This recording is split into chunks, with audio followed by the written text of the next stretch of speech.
Broadcasting live. It's America's longest running talk show on computers. It's Computer America, bringing you the biggest names in technology with guest interviews, new products, and your emails. Listen live at computeramerica.com on any device around the world. Email the show at live@computeramerica.com or find us on social media. Be sure to check out our website for contests, giveaways, show notes, live video stream, podcasts, and more. You're listening to Computer America.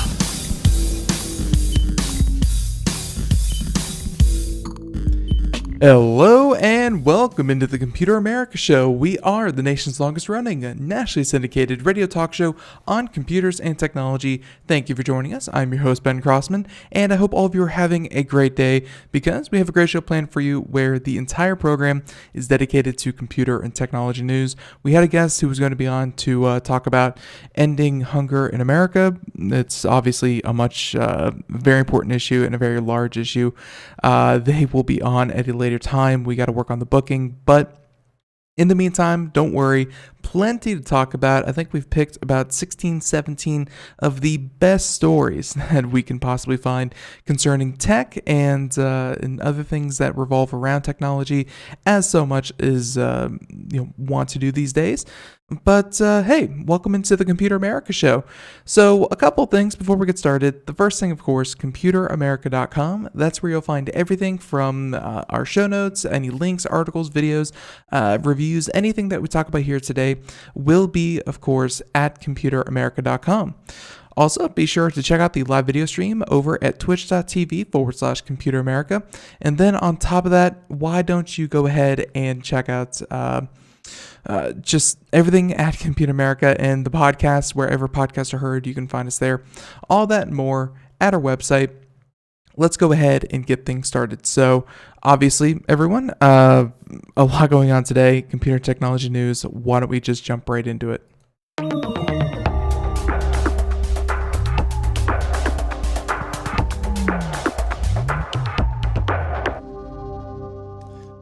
Now, our first story that we're going to do, and let's see.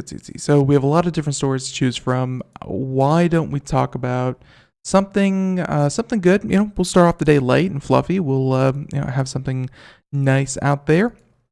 Let's talk about Apple. Apple did something very cool. I guess they were waiting for just the right moment to do this, and everyone out there who has access to an Apple Watch, I believe it's the 4th generation or Series 4 as Apple was wont to call them, Apple Watch, the electrocardiogram and irregular heart rate feature are available today. Really cementing itself as a medical type device, Apple Watch turning on some new features. So this coming to us from The Verge, and yeah, of course, the video portion, you can check it out there, and you can follow along with the article as we discuss this. But yeah, let's go ahead and let's go ahead and get started. So obviously, today, with an update to Watch OS, Apple is making its electrocardiogram, or the EKG reading feature, available to Apple Watch Series 4 owners. It's also releasing an irregular rate notification feature that will be available on Apple Watches going back to Series 1. That's right, all the way back to the original Apple Watch will be receiving this update. Pretty darn cool. And both these are parts of the new Apple Watch OS watchOS 5.1.2. So be sure to update. It's always important to stay as up to date as you possibly can. When the Apple Watch Series 4 was announced this past September, the most significant new hardware features besides the larger screen was probably the ability to take an EKG directly on the watch. And while the electrodes on the digital crown and the backside of the watch were there, the software to support them hadn't been released yet.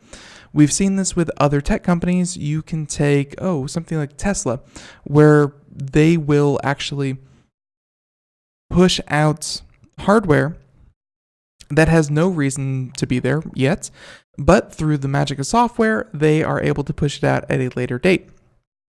So if a company is forward thinking enough and if the consumer is flexible enough to actually, to actually pay for these things that don't actually do anything, then they will be rewarded with new features as time goes on. As we said, EKG on the Apple Watch. They said that to take an EKG, you open up the app on the watch and lightly rest your fingers on the crown for about 30 seconds. The watch then acts like a single lead EKG to read your heart rhythm and record it in the Health app on your phone. And from there, you can create a PDF report to send to your doctor. Pretty simple. And as I said, really something that not even productivity-wise, not something that's game-wise, not something that is looking to do anything other than be a very critical role in people's medical life. If you can have a digital footprint and you can take some of these readings without having to head into a hospital, without having to have a dedicated device, if you can make sure that you charge and keep access to this one Apple device, you can do a lot that would traditionally be a lot more expensive on a lot of other equipment. I think it's super cool. So the irregular heart rate monitor, that's the other one, and they say that one is actually passive. Apple says that it checks your rhythm every 2 hours or so, and that if there are 5 consecutive readings that are abnormal or abnormal, it will alert you and suggest you reach out to a doctor, which we have seen that before. I remember seeing a story on the local news here, not local, national news, talking to the fact that, even athletes who are out there exercising, doing their thing, you would consider them to be in good health. The Apple Watches have been able to pick up irregular heartbeats before and let people know that, hey, something's not right. You should definitely get this looked at. And lo and behold, the Apple Watch was able to pick them up before even the people who are connected to their hearts. It's something very interesting and great to see that they are really pushing the feature even further. So obviously, they said that Apple tells the author here at The Verge that the features are most definitely not diagnostic tools. In fact, before you can activate either of them, you need to page through several screens of information to put their use into context and warn you to contact your doctor if needed. I think that's legally speaking, obviously. That keeps Apple from hopefully being at fault if any of these readings happen to be used against them. You could see situations where maybe you do have more expensive, more accurate equipment laying around, but people would then favor their Apple Watch, which would already be on their wrist. Maybe if someone were to say, hey, Apple said I was fine, but turns out it was giving me false readings and I was actually being harmed in the process of using this.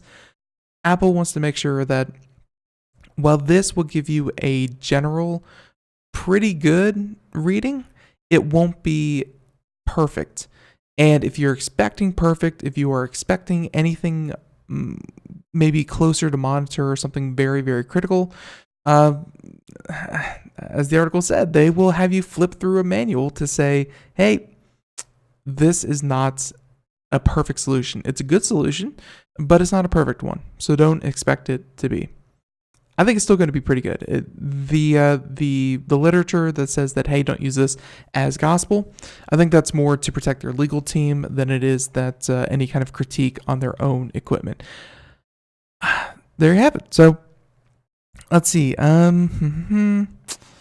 Let's see. Might as well finish up that point with a quote here from the article saying that the caveats here that Apple lists themselves: don't assume the Apple Watch can replace talking to a doctor, and don't try to self-diagnose with it. And second, because these caveats can help put you in the right frame of mind for understanding how the Apple Watch is changing and how entering the new health space is neither simple nor easy. So, yeah, it's not as simple as putting on a watch, and it's not as simple as replacing a doctor. These are tools that your doctor can use or you can use to be early indicators for more specific and more targeted diagnosis and testing. So the full article and full features, if you have an Apple Watch Series 4, you can check it out. The update was today, and the full article, of course, in the show notes. You can check that out. But again, very cool for Apple to be able to update these kinds of things. Let's go ahead and talk about some of these other ones. So that was a pretty cool one. Obviously, hardware getting better over time. That's something that we definitely like to see. How about this one? So heart goes out to the 24 employees of Amazon. They, and this happened in New Jersey, by the way. You never like to hear about people getting injured on the job, and I gotta say, around here in North Carolina, where we are located, we have to deal with bears. It's a sad reality of what we have to do. And I say sad reality. Bears are glorified raccoons. They want into your trash. They get into things that they're not supposed to. They're mischievous, but overall, they just want to be left alone. Bears are bears. But they do make certain products for people who want to be doubly sure. Let's say if you have a dog or something that, you really want to make sure you can protect yourself against a bear without having to, go to lethal force. They make bear repellent. And you're asking, well, Ben, why does bear repellent have to come up in a story about Amazon? Turns out there was a mishap at an Amazon shipping fulfillment center where bear repellent was, accidentally used on the employees there. And it was so bad that 24 Amazon workers were sent to the hospital. Pretty crazy. And you think, wow, someone totally should not have, broken the little plastic tab or something. No, this was actually, as from what I can understand, Amazon's automated robots put humans in life-threatening danger today, which is, also another thrust of the story. It's not just about the workers who were injured, but also the fact that, automation does carry some risk. I'm not saying that humans would be able to prevent this if they were controlling these systems themselves, but it's a reality that we have to face that, humans are at risk whenever there are machines working around them. So, as I was saying, 24 Amazon workers in New Jersey have been hospitalized after a robot accidentally tore a can of bear repellent spray in a warehouse. That's right, tore it. So I'm guessing the entire canister. I've seen these things. Think of them as mini fire extinguishers. Nozzle. You hold it with your hand. Canister. Blah blah blah. Point is, for the whole thing to go, normally they are used for any number of incidents. For the whole thing to explode at once, that's a very serious problem. They said that 24 workers were treated at 5 local hospitals, and they said that one was in critical condition with 30 additional workers being treated at the scene. So 30 workers at the scene, 24 workers in the hospital, one of those workers in critical condition. That's a lot of people. But I also totally understand. If you think about bear repellent, it's essentially mace. These workers everyone in the immediate area was essentially maced with some very powerful, potent mace. The official investigation revealed an automated machine accidentally punctured a 9-ounce bear repellent can, releasing concentrated capsaicin. So, yeah, these people were, of course, maced. There's really no other way to put it.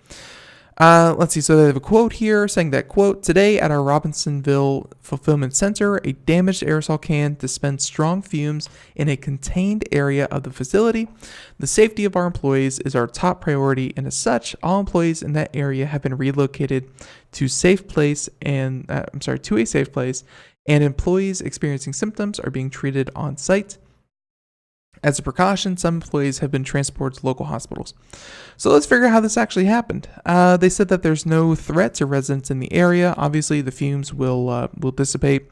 Amazon employees are not unionized, but the retail, wholesale, and department union issued a statement about the danger that robots pose to human workers.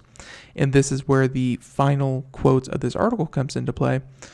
Quote, "Amazon's automated robots put humans in life-threatening danger today, the effects of which can be catastrophic, and long-term effects for 80-plus workers are unknown." Although capsaicin, it's a pretty known element. But I digress. "The richest company in the world cannot continue to be let off the hook for putting hard-working people's lives at risk. Our union will not back down until Amazon is held accountable for these and so many more dangerous labor practices."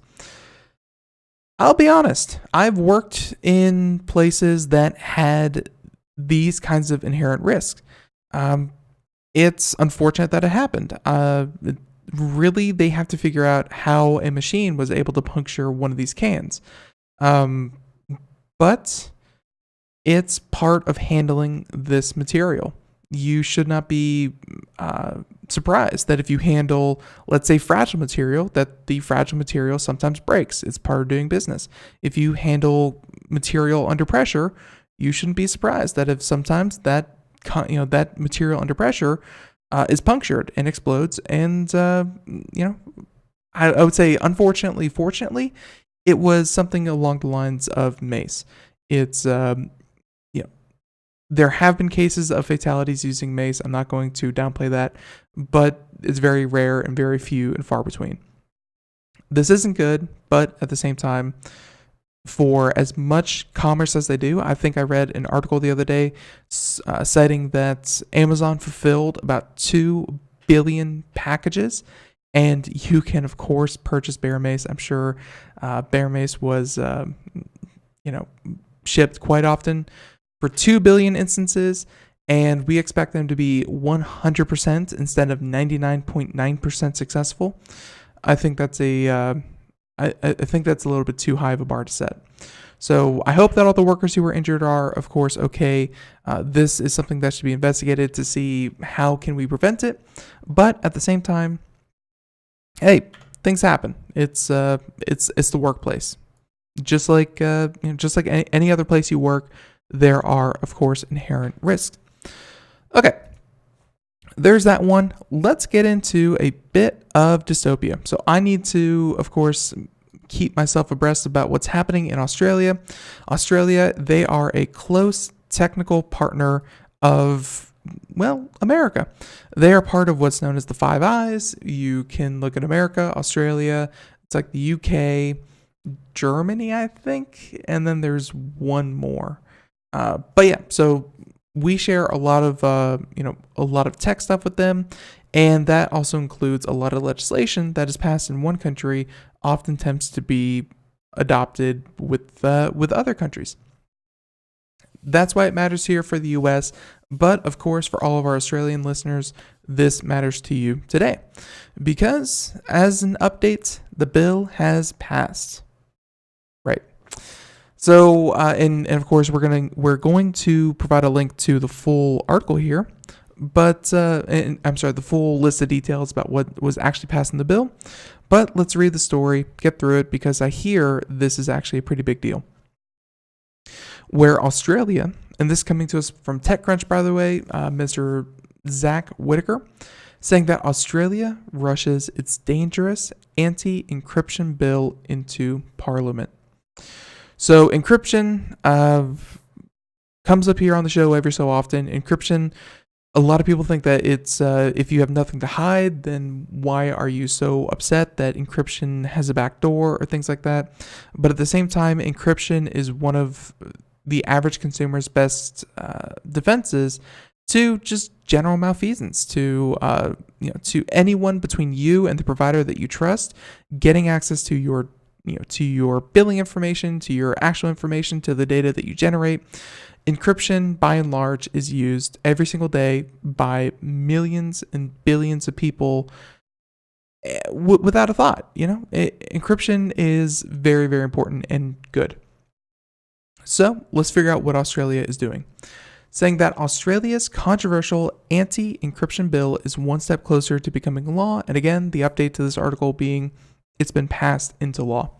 They said that the bill, in short, grants Australian police greater powers to use technical notices, a nice way of forcing companies operating in Australia to help the government hack, implant malware, undermine encryption, or insert backdoors at the behest of the government. Technical notices. They said that if companies refuse, they could face financial penalties. Lawmakers say that the law is only meant to target serious criminals. This would be your sex offenders, your terrorists, your homicide, drug offenses. Obviously, a lot has been done in the name of, hey, isn't this such a bad thing? Don't you want to stop bad things? If you don't want to stop bad things, how dare you? You are a bad thing. That is not how this works, but we've seen that same argument happening here in the United States. That's why we saw, a lot happening with CISPA or whatever some of the other arguments were. Essentially, lawmakers pulling on your emotional heartstrings to pass legislation that's ultimately bad for privacy. In all, the proposed provisions have been widely panned by experts who argue that the bill is vague and contradictory, but powerful and still contains dangerous loopholes. And opponents warn that any technical backdoors that allow government to access end-to-end encrypted messages could be exploited by hackers. To never assume that a hacker will have access to a backdoor that was purposely put into place to circumvent security and privacy is total malarkey. We saw that with the NSA. They had been collecting and categorizing and just really filling up a giant toolbox of zero-day exploits and hacks and just every kind of exploit that you could possibly think of. That was released. I think it was a year or two ago, but essentially the entire toolkit was released to the public. Awful to see, and it has caused no shortage of problems. I think even some of the most popular hacks of the past couple of years have been a direct result of these very detailed vulnerabilities being released to the public that were in government's hands. If you were to give them a backdoor, this is what companies such as Apple would say. The moment you put a backdoor in to do any kind of good, the moment that you put a backdoor is you let anyone with access to the backdoor in. Just the government will never have access. Just the government will never have the only access to this.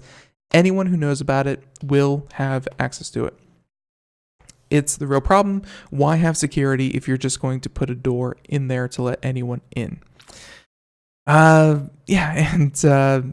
So of course, again, for anyone just tuning in, yes, this is Australia, but as I said before, what happens in Australia, and especially in the tech world, legislation tends to bounce from one country to the next, and we could be facing some of these same arguments here.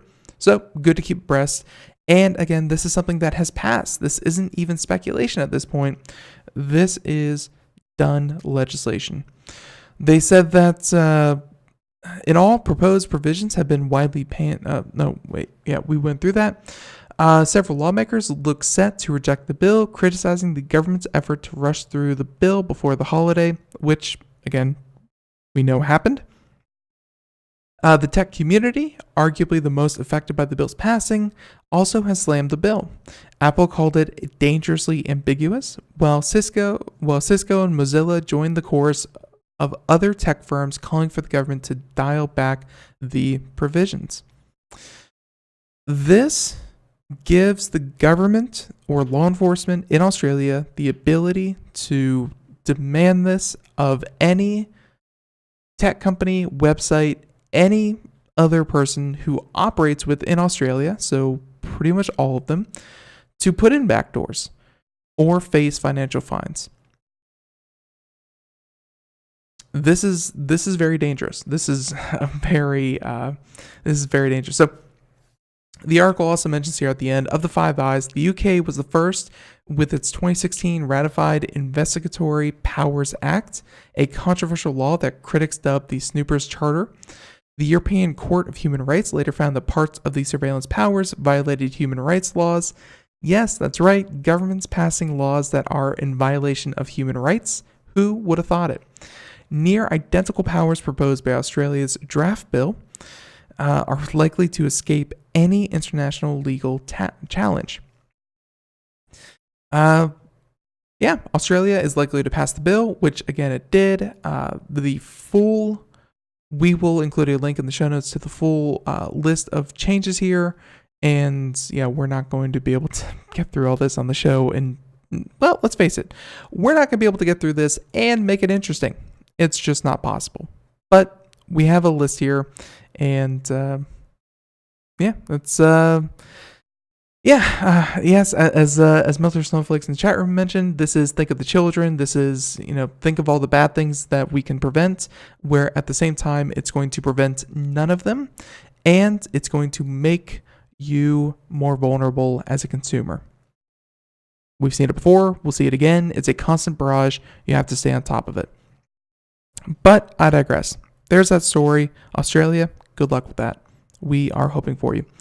Let's see. Let's do one story, and then we're, of course, going to have to move on to break. Let's talk about... Okay. Let's talk about some weird stuff. So this one, super weird. I saw it yesterday on, I believe I was surfing through a Reddit somewhere, something like that. But I saw this yesterday. Looks like Engadget picked up the story. And it's pretty interesting. Where Bethesda, you know them as the makers of Fallout 76, Fallout 4, they are, they're having some problems with Fallout 76. It's no secret. A lot, the community is up in arms. We talked about it on Gamer Tuesday. And to add fuel to the fire, we have this. Bethesda's Fallout 76 woes continue with a sensitive player data leak. There you go. Bethesda recently said that Fallout 76 install bugs won't be the last bump in the road, and they were proven correct, saying that thanks to a support snafu, customers unwittingly exposed their private data, including credit card information, home address, and more, to other users. This is the weird part. Other users, not even the company itself, not even shared or compromised or anything like that. They redirected customers' personal emails with private information to other users. I don't even know how this happens. This is so weird. Saying that, and this happened to a Reddit user, saying that, quote, "I am getting your support tickets on my Bethesda accounts. I now know where you live." And I remember that post. It was quite weird and pretty interesting, saying that their email was like 6 pages deep of people asking for their canvas bags and refunds and for everything to be fixed. He said, he's not going to utilize any of this, but he wants everyone to know that it happened. And he understands. Now, apparently the whole thing started when Bethesda released the Power Armor Edition, and we're not going to talk about the canvas bag again. But after submitting the ticket, however, the information was passed on to other users thanks to a technical error. Technical errors, they're a bad thing. Saying that I'm receiving every single one of your support tickets on my Bethesda accounts. The receipts contain all your info, your email and home addresses, and the card you used to buy this extremely glitched game. The issue was quickly patched, but Bethesda's reputation took further damage, and the fallout as the author says, sorry, might never be over. Might not be over quite so soon, especially in Europe with its tight GDPR privacy rules. Obviously, if you redirect tons of people's emails and complaints and personal services to a random person, GDPR recently passed by Europe makes it so that is, that's not the last time we're going to hear about this. Companies are going to be held to a standard that if something like this does happen, then some form of penalty or compensation needs to come as a result of that to prevent companies from just saying oops and moving on with their lives. These kinds of mistakes can affect people for a long time to come. And yeah, Bethesda, they're about to be on the beating end of the stick of that. Everyone, music means we're going to take a break. We'll be right back. More Computer America, more technology news right after this. Everyone, stay tuned.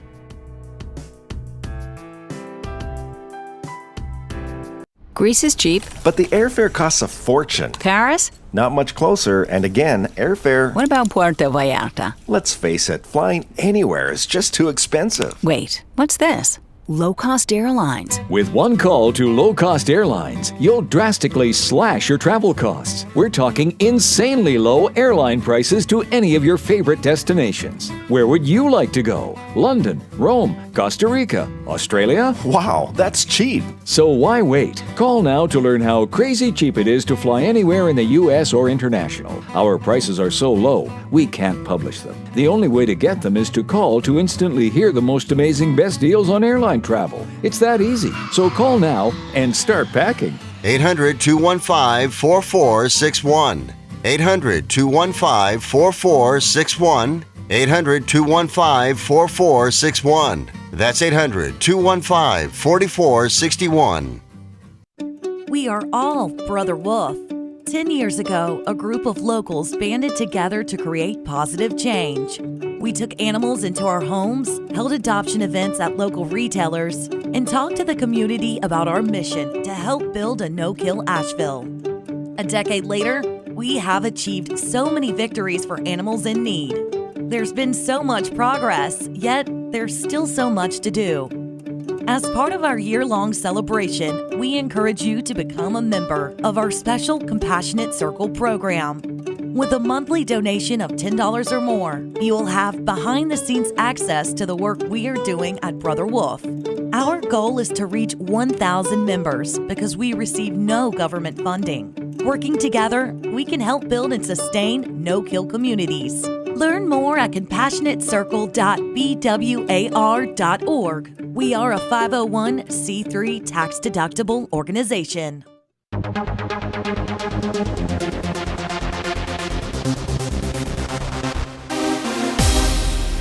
Welcome back to the Computer America Show. It is 32 minutes past the hour as we continue on here, and yeah, we're doing computer technology news. If you missed any part of today's show, blah blah blah podcast, check it out wherever podcasts are heard. Simply search Computer America and we should pop right up. That simple. Highly encourage you. However you can get your daily dose of Computer America, hey, we thank you for it.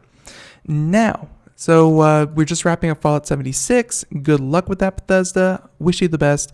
Let's see. So we have some of these articles here.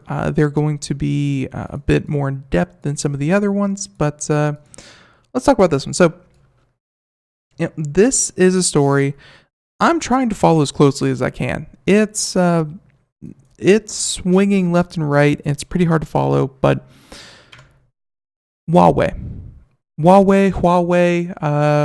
however you want to say, the Chinese phone manufacturers company, we posted an article a couple months ago about them and about how the U.S. government is trying to paint Huawei and a couple other companies in a severely bad light. We always considered it a form of protectionism against these companies. I'm sure that there's an entire side that if I was more savvy, I could speak to the political, tariff, trade, so on and so forth, that I just can't do. But there's a new twist.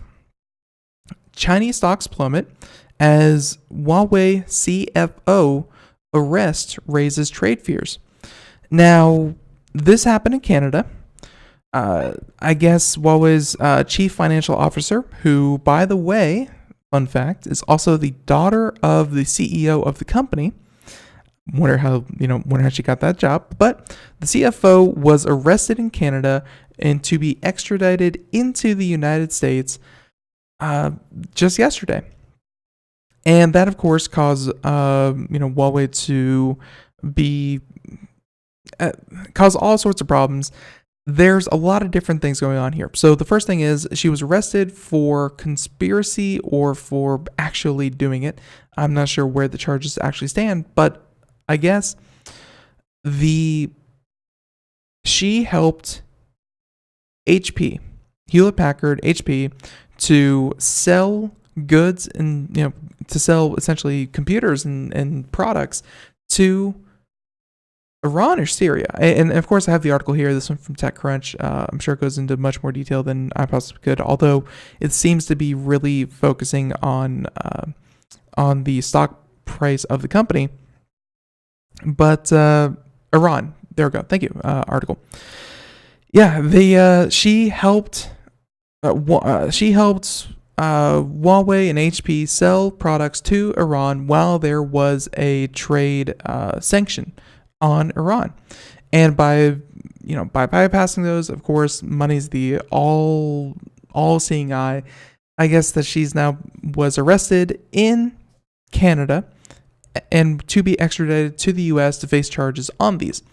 There's no word yet, and I'm sure that there will be over the coming weeks, that as we are talking about tariffs, as we are talking about trade with China and with Huawei, because Huawei is being banned from China, from the United States, again, with nothing really to back it up other than multiple law enforcement agencies to say that Huawei is a spying arm of the Chinese government, which I can't deny. Chinese business and Chinese government are so closely linked. There probably is some interplay. My big point with the article that we wrote here on Computer America was that we wanted to see some proof. We wanted to see if there's a reason that Huawei was banned from actually getting deals with AT&T, Verizon, Sprint, T-Mobile. What were the reasons that they couldn't get those? Why was it not just protectionism for the existing companies? If something really is going on, then why can I still buy a Huawei phone, take it into AT&T, and they would activate it like any other phone? If something really bad is happening, I think the consumers have a right to know what is happening. But I digress. The point of the story, she was arrested, chief financial officer, was arrested in Vancouver, and no doubt we will see some kind of trade for her freedom so that she's not put away for, I think it's something like, she's facing 7 years in prison or something like that. No doubt be used as a political pawn to help with the U.S. tariffs and China and Huawei, and to make matters all the worse, I guess the stock prices of a lot of Chinese companies actually fell by 3 to 10%. Pretty big deal, and overall, it seems to be. So the article, which I said was just protectionism of U.S. companies against China getting a foothold into previous territory where they just didn't have any. I think that it's becoming that and a political side to it. Well, it was always political, but that and a political side even further. It's a very complicated issue. I'm trying to keep up to date on it. But hey, now we have law enforcement in on this, and the whole Iran sanctions to compete with. It's there you go. It's I wish I had a better, fuller explanation for that story. I really don't, though. Try to keep up with that. Okay. There's that one. Let's talk about. All right. So because this loosely ties in with an article that we also wrote on Computer America, everyone, go check it out. Come on, I work really hard on those articles. They go out to publication, and I hope like little babies that they grow up to be strong articles. But this article about cryptocurrency, and rather a particular one, not Bitcoin. I know what you're thinking, not Bitcoin, but rather Ethereum. We've discussed Ethereum on the show before.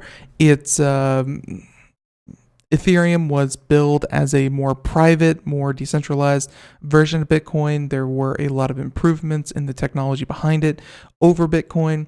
It was essentially the number 2. Of course, you have Bitcoin, Bitcoin Cash, Ethereum, many of these other ones, but really it was the second most popular, which is why its value is actually pretty interesting. They said that it has fallen below $100. And you think, well, $100 for a cryptocurrency, that's still not bad. 93% lower than its high from at the beginning of the year. It has lost 93% of its value. Not good. They said that there doesn't seem to be any specific cause for the recent declines. Rather, the steadily declining prices seem to reflect a general decline of enthusiasm for cryptocurrency, which isn't a bad thing. I mean, if you have an economy totally based off of memes and enthusiasm, maybe that's something worth crumbling. Now, blockchain-oriented startups, and there were a lot of them, raised $597 million in venture capital in 2016, and an additional $876 million in 2017. And check this out, another $3.1 billion. Altogether, that's just shy of, I think, $5 billion to be invested in new coins, exchanges, services, to wallets and things like that.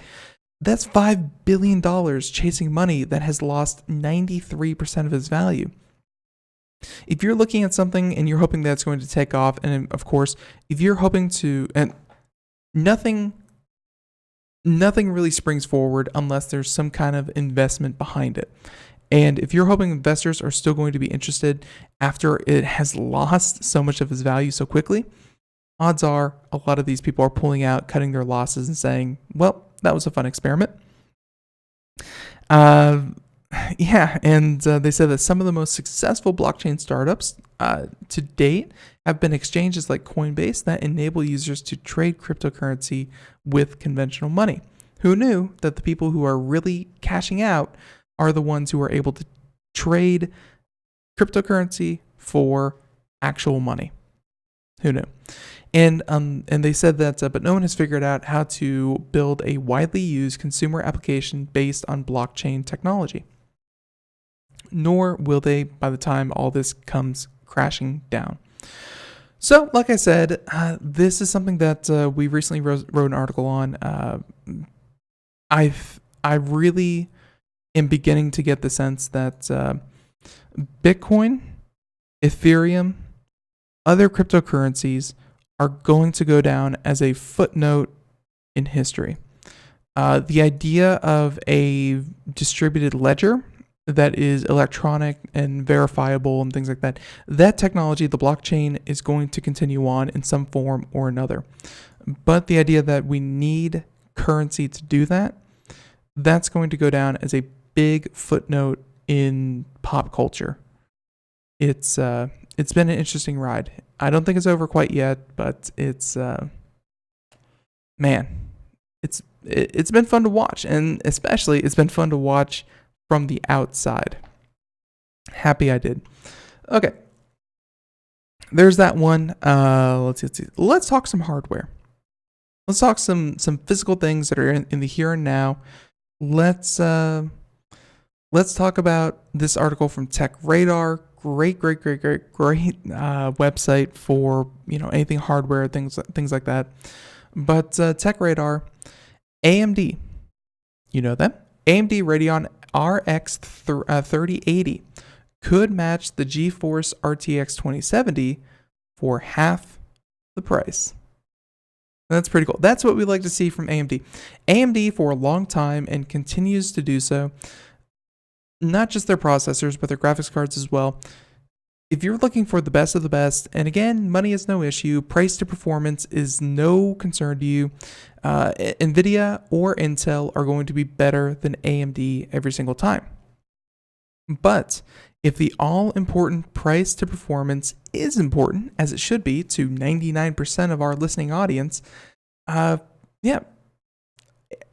has been very good about having hardware that can actually do things at a reasonable price. And I'm not saying that NVIDIA is overpriced. I'm just saying that AMD is able to come out with products that are comparable and more affordable. Which is why, again, we come to the RX 3080. They said that fresh gossip from the GPU grapevine contends that AMD is preparing to launch the Radeon 3080, 3070, and 3060 graphics cards to compete with the new Turing models, which are of course, the RTX. Yeah, unfortunately, we have the AMD RX 3080, which is not to be confused with the NVIDIA RTX 2080. These numbers and letters are starting to get a little bit kludgy, but here we are. They said that this comes from Adore TV, the YouTube channel that has been the source of various leaks in the past, and some of them have been pretty accurate and has spilled alleged details of the Ryzen 3000 processors, which have already been talked about on TechRadar. They said that the three alleged graphics cards, they said that are incoming 7nm efforts headed up by the RX 3080 based on the Navi 10 GPU. Let's see. So specs are sketchy at this point, but the contention is that the card will have 8 gigs of GDDR6 video RAM, so not bad. A TDP 150 watt, and will be priced at about $250. And it will apparently perform around 10 to 15% faster than an RX Vega 64. The cool part, again, is that at a price point of about $250, it's about half that of an RTX 2070, but will have similar performance. And that's the key there, is that AMD doesn't have to be the best of the best. It doesn't have to have the latest hardware, but one place it can absolutely build a niche for itself are for mid to upper hardware. And if you can buy 2 graphics cards for $500 and you save an extra $500, that's $500 that can go to your power supply. That's $500 that go to your processor, to your RAM, to your motherboard. That's $500 that could be spent elsewhere. That's the important part, and I can't wait to see what AMD actually does have behind the scenes. They have had surprises before, but looking forward to it. And that's right. They just need to be competitive. That's the important part. They don't need to be the best. They don't need to be the cheapest. They just need to be competitive. And I think AMD has been really good at that lately. There you go. AMD. Time for a couple more stories. One quick one here. Don't want to get too much into this because, frankly, I think it's a pretty boring subject, but it's important. AT&T. You've heard of them before. They're one of the major carriers. AT&T is the first major U.S. carrier to support eSIM on iPhone. That's right. No more SIM cards. They are looking to get into electronic emulated SIM cards.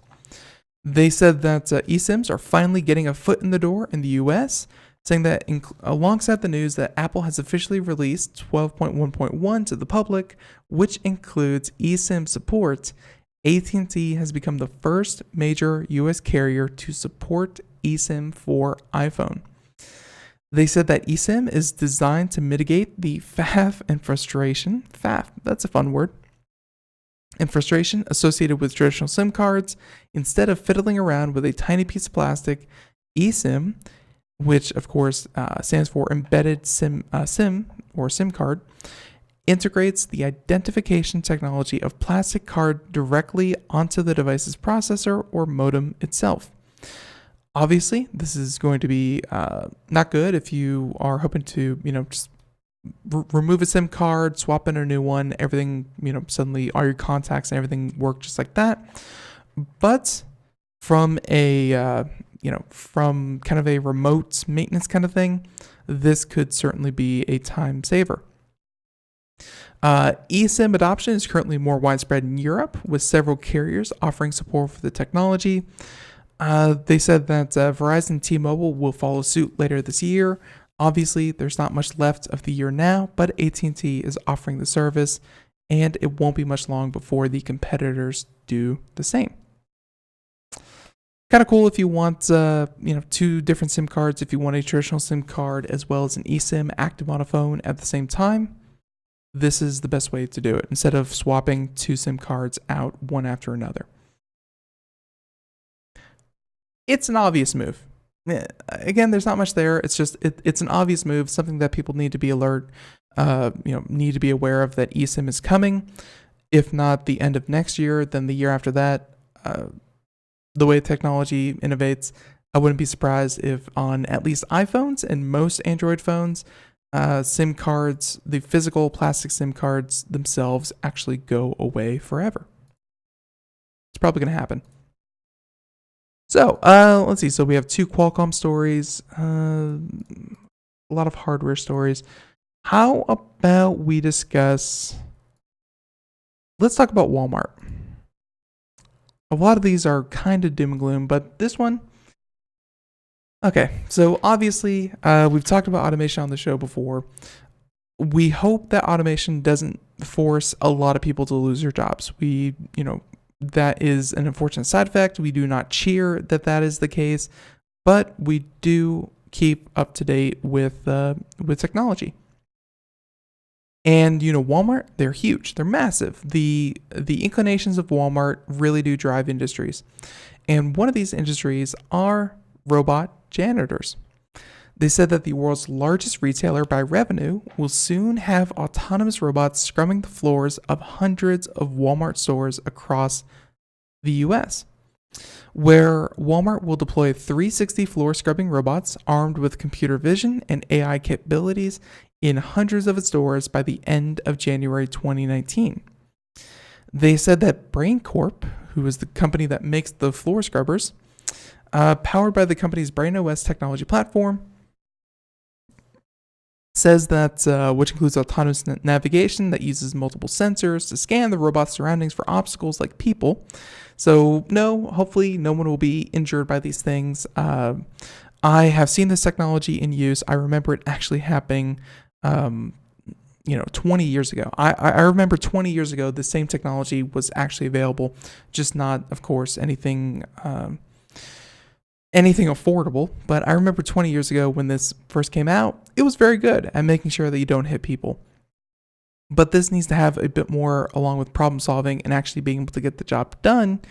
No point if you have these things and then someone needs to come by and fix everything after the fact. Walmart employees will be able to map out cleaning routes for the AI supported robot scrubbers and then send them off on unmanned cleaning missions with the press of a single button. And that's what the company says in a press release. Let's see. So the robot scrubbers will free up existing Walmart employees to have more time to perform other tasks, saying that Walmart's vice president of central operations. Brain OS is a powerful tool in helping our associates complete repetitive tasks so they can focus on tasks within role and spend more time serving customers. Essentially, they're hoping, or as they said, that this won't make anyone lose their job, but rather this will enable people to do other things that aren't so menial. I certainly hope that's the case. We have seen situations where, let's take fast food and, by removing people at the cash register, putting a giant screen facing the customer, having them punch in their own order. We know that,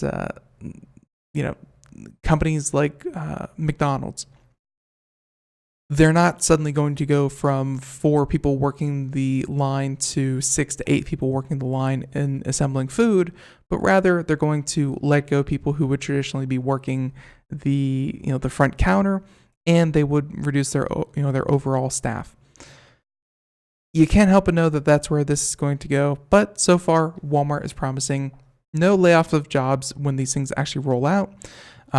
Keeping the floors clean, it's a very important job. It's a very labor-intensive job, but hopefully it's not the only job for a lot of people out there.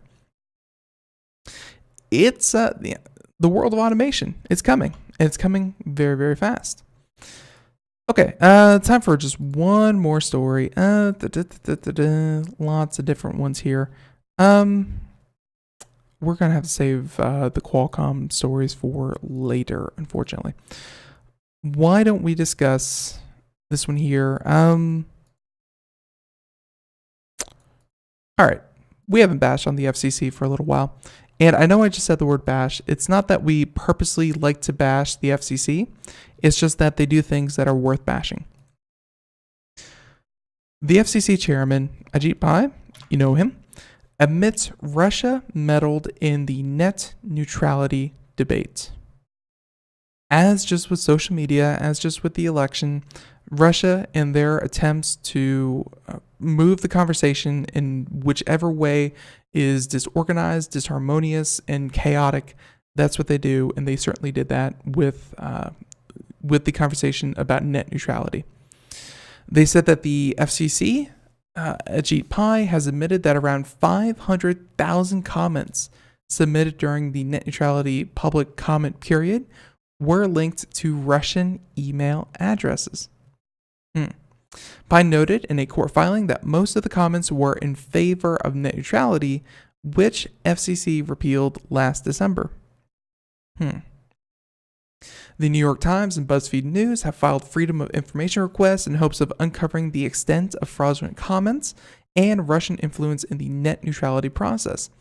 Pai's filing was part of the FCC memorandum that addressed the request, and the agency has argued that the releasing of the data could expose the U.S. to cyber attacks. There's a lot that the FCC is doing lately that is very out of the norm, that we don't appreciate. And just recently, they released their report. They used to be quarter or annual reports. I don't quite remember if they were, like some of the information was quarterly, other information was yearly, but they just released one for the past 2 years. They said that to keep people from getting confused, they released a single report that had everything in it. Although equally confusing because we have no way of parsing this through on the show like we would traditionally. No way do we have a way of dissecting a 780-page document housing all the information over the past 2 years that should have been released at regular intervals has now been released all in one big pile for everyone to try their best to pick through. It's awful. It's awful the way that the FCC is handling these kinds of things. But I digress. Back to this problem. Pai's concession underscores how Russia's influence on U.S. democracy extends beyond headline-grabbing election interference and fake news peddling. Like I said, any way that they can move public discourse away from anything structured and more into chaos, Russia is more than happy to do exactly that. Over half of the almost 22 million comments came from phony, temporary, or duplicate email addresses, according to a study, and reportedly only 17.4% of the comments were unique. Even that is a bit disingenuous because obviously a lot of people were concerned, but they were also simply going the route of least resistance and entering a form letter where you put in your name and your address. I think to them, it was almost like signing a petition. You don't write your unique petition. You just rather sign your name directly to the petition. I think in a lot of ways people were doing that. But anyways, only 17.4% were actually unique.